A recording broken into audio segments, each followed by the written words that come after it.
Hola, ¿qué tal, maestras, maestros?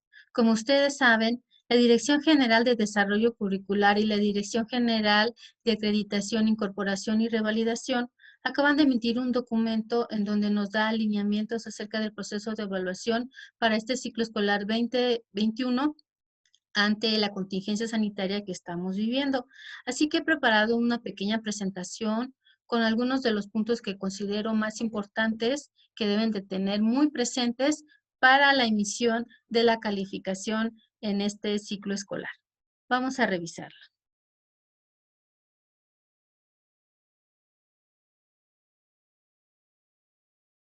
Esta circular tiene fecha 6 de noviembre del 2020 y consta de 3 apartados. El primero recibe el nombre de consideraciones y tiene 6 puntos.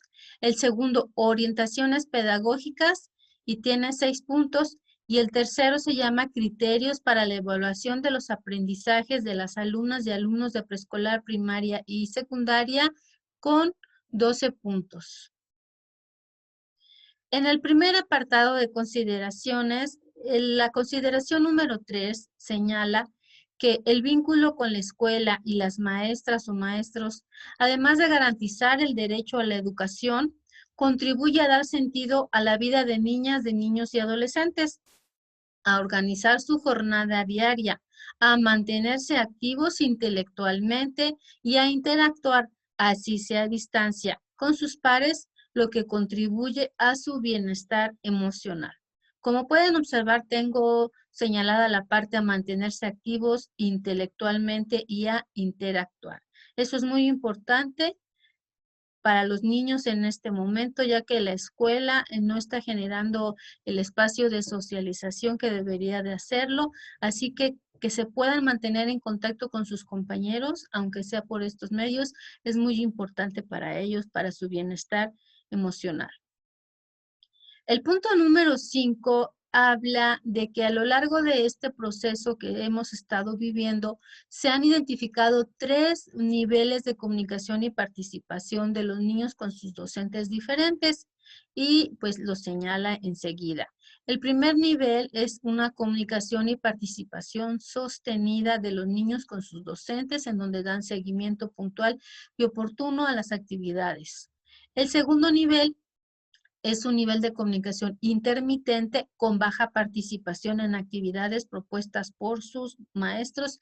Y el tercer nivel se llama comunicación prácticamente inexistente, sin posibilidad de dar seguimiento al proceso educativo de las alumnas y los alumnos. Esto es muy importante porque es lo que nos va a dar la orientación para el registro de las evaluaciones en el primer trimestre de este ciclo escolar. Pero ahí todavía en el punto número 6 dice que los referidos niveles de comunicación y participación se deben en gran parte a las circunstancias familiares que las niñas, los niños y los adolescentes en este momento están viviendo y que se expresan en desigualdades de condiciones materiales para el estudio en casa, tales como el acceso a dispositivos tecnológicos, la conectividad y la disposición a espacios adecuados en el hogar.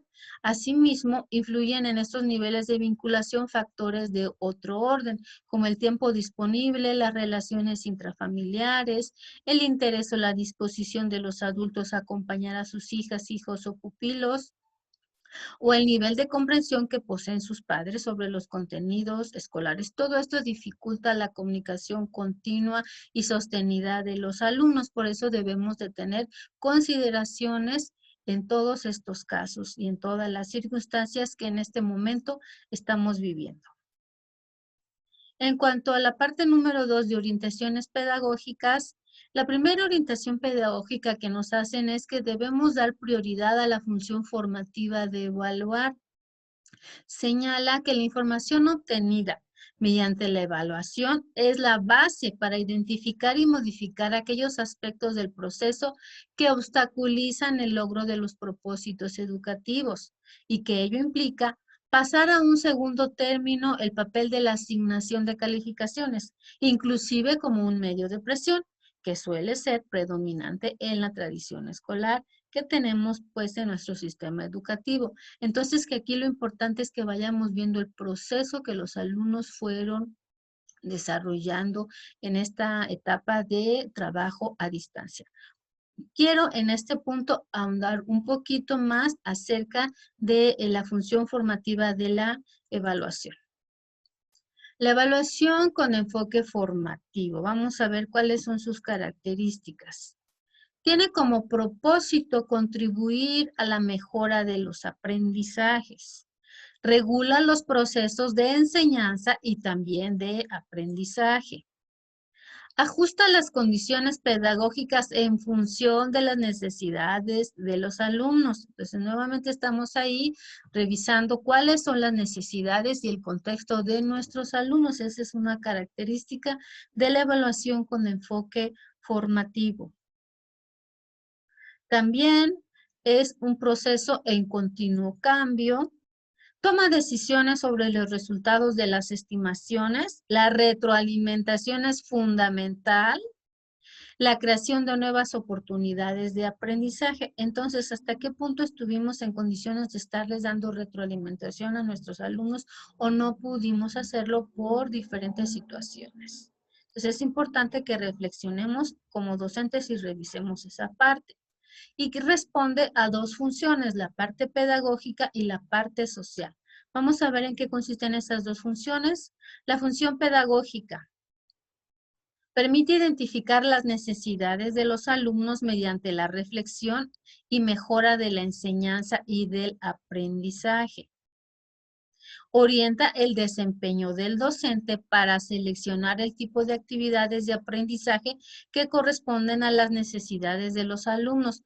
Entonces, generamos un proceso individual para cada alumno para atender a sus características o generamos un proceso general para todos. Entonces, aquí también son cuestiones que debemos de revisar y analizar antes de asignarles la calificación a los alumnos. ¿Cuál es la parte de la función social o qué características tiene? Bueno, es la creación de oportunidades para seguir aprendiendo. ¿Generamos ese espacio? Es también analiza los resultados para hacer ajustes en la práctica. ¿Fuimos en el proceso haciendo ese proceso? Y también tiene que ver con la parte de la comunicación de los resultados finales con una propuesta de mejora. Esto es muy importante para que sepa cómo puede ir mejorando. Estas en términos muy rápidos y generales serían las características de la función general. Ahora, desde el enfoque formativo, ¿qué pasa cuando trabajamos desde un enfoque formativo? ¿Qué características debe cumplir? Ya las hemos señalado. La evaluación debe centrarse en los aprendizajes. Por eso es bien importante que estemos claros acerca de los conocimientos previos que tienen nuestros alumnos de alguno de las diferentes aprendizajes o temáticas que queríamos o debimos haber trabajado. Porque sabiendo dónde está, podemos saber hasta dónde lo podemos llevar. Pero si no partimos de diagnosticar sus conocimientos, si no sabíamos o teníamos de una manera bastante clara dónde estaba, ¿cómo vamos a poder valorar cuánto avanzó? Entonces es muy importante esto. Dar seguimiento al progreso de cada alumno y ofrecerle oportunidades para que logre los aprendizajes. O sea, ¿cuántas oportunidades le dimos para que lograra los aprendizajes en este proceso? Motivarlos y enseñarles a que asuman la responsabilidad de reflexionar sobre su propio progreso. Pues esto es a través de una plática directa con ellos, cómo se siente, qué hizo bien, qué puede mejorar, qué siente que le está haciendo falta, para que ellos vayan aprendiendo a reflexionar y vayan haciéndose responsables de su proceso. Revisar y mejorar la práctica docente como consecuencia lógica de todo esto que acabamos de revisar nosotros, estar revisando qué sí estamos haciendo, qué no, y que también eso nos ayude para poder emitir una calificación a los alumnos. Bien, ¿qué nos dice el punto número 2 de los criterios? Nos dice que como docentes debemos indagar en diversas fuentes para obtener información del aprendizaje de los alumnos. ¿Y a qué fuentes se refiere? Pues a platicar probablemente con otros maestros, a platicar con sus compañeros, a platicar con sus papás, con sus mamás, con sus tutores, para que ellos den su opinión también acerca de cómo vieron el trabajo de sus alumnos, de sus hijos. El punto número 3 nos habla de valorar los avances a partir del punto de partida de cada educando. Y eso es lo que ya habíamos comentado que es parte de los procesos de evaluación formativa. Entonces es muy importante que tengamos claro cómo estaba y cuánto pudo avanzar en su trayecto formativo. El punto número 4 nos dice que es importante considerar las condiciones específicas en las que se desenvuelve cada educando en el periodo de contingencia sanitaria. No podemos aplicar un mismo criterio para todos. Las situaciones y las condiciones de cada uno de ellos son diferentes. Y por eso es importante tener claro esto y por eso se puntualiza mucho y se insiste mucho en esta parte que nuevamente la volvemos a encontrar aquí. En el punto número 5 nos habla acerca de asignar calificaciones solamente en el caso de que la maestra o maestro cuente con la información suficiente.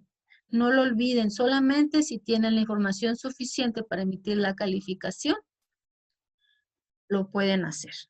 Y el punto número 6 dice que utilizada para mejorar el aprendizaje. Supongo que aquí la idea era que la información obtenida sea utilizada para mejorar el aprendizaje de los alumnos, pero pues así lo señala el documento tal cual yo lo quise plasmar. Estos serían los 6 puntos. ¿Qué nos dice en el apartado número 3? Criterios para la evaluación de los aprendizajes de las alumnas y los alumnos de preescolar, primaria y secundaria. El primer criterio, pues es que el docente es el responsable de la evaluación. Ya sabemos que si no está el docente, pues sería el director o el supervisor. Ahí no hay más. Punto número 2. En el caso de los alumnos que tuvieron comunicación y participación sostenida con sus docentes y que el docente cuenta con la información suficiente y pertinente y adecuada para poder emitir una calificación, ¿qué es lo que tiene que hacer? Tiene que tomar en consideración lo que señala el artículo número 10 del acuerdo 110319 que nos da las normas de evaluación. En el inciso número 2, ¿qué nos dice? Nos habla de las características de la educación para primaria y secundaria. Nos dice básicamente que se tienen que expresar en una escala de números enteros del 5 al 10, que la calificación 5 es reprobatoria para el caso de secundaria, que las calificaciones del 6 al 10 son aprobatorias, que los clubes del componente curricular, ámbitos de la autonomía curricular y el área de educación socioemocional del componente curricular, áreas de desarrollo personal y social, también serán objeto de evaluación continua por parte de los docentes y que las observaciones se comunicarán en el momento oportuno a cada estudiante. Bueno, aquí plasmé tal cual lo que señala el artículo número 10 del acuerdo 110319 y nada más nos recuerda pues las escalas de calificación con las que tenemos que evaluar a nuestros alumnos. ¿Qué nos dice el criterio número 3? Nos dice que en caso de que la comunicación de nuestros alumnos haya sido intermitente y su participación también, quiere decir que no estamos en condiciones de emitirles una calificación en este momento. Por lo tanto, el área de la boleta donde se debe registrar el número de calificación, por el momento se va a registrar un guión y en el área de observaciones vamos a anotar información suficiente. El punto número 4 nos habla del caso de los alumnos que hayan tenido una comunicación inexistente, en donde no tenemos elementos para evaluarles. Bueno, se va a proceder de manera similar, solo que en esta ocasión vamos a registrar en el área de observaciones, pues sin información, y el cuadrito donde debíamos registrar la calificación se va a, por lo pronto, a marcar con un guión. Nos señala en el punto número 5 que las calificaciones en este momento, todas las calificaciones en este momento que se asienten van a ser calificaciones preliminares. Esto también es muy importante, consideren los maestros, por favor. Las calificaciones que se asienten en este momento van a ser preliminares y hasta el final del ciclo escolar se revisará los procedimientos y las circunstancias y las condiciones que en ese momento tengamos para que ya se establezcan de manera definitiva las calificaciones. En el punto número 6 habla de los alumnos de traslado. Señala que ellos se pueden valorar el primer periodo de evaluaciones en la nueva escuela a la que ellos se incorporen. El punto número 7 habla de la nueva asignatura de vida saludable y señala la importancia de fortalecer los contenidos de esa asignatura en este momento. Y finalmente, los puntos del 8 al 12 hablan de aspectos relacionados con la comunicación de los resultados a los padres de familia, así como de la entrega de boletas, si puede ser presencial, qué condiciones, si debe de ser vía electrónica, en fin. Aspectos que ya no consideré tan relevantes para el contenido de esta presentación. Bueno, pues por mi parte es todo. Espero que este trabajo les haya servido y espero verlos pronto.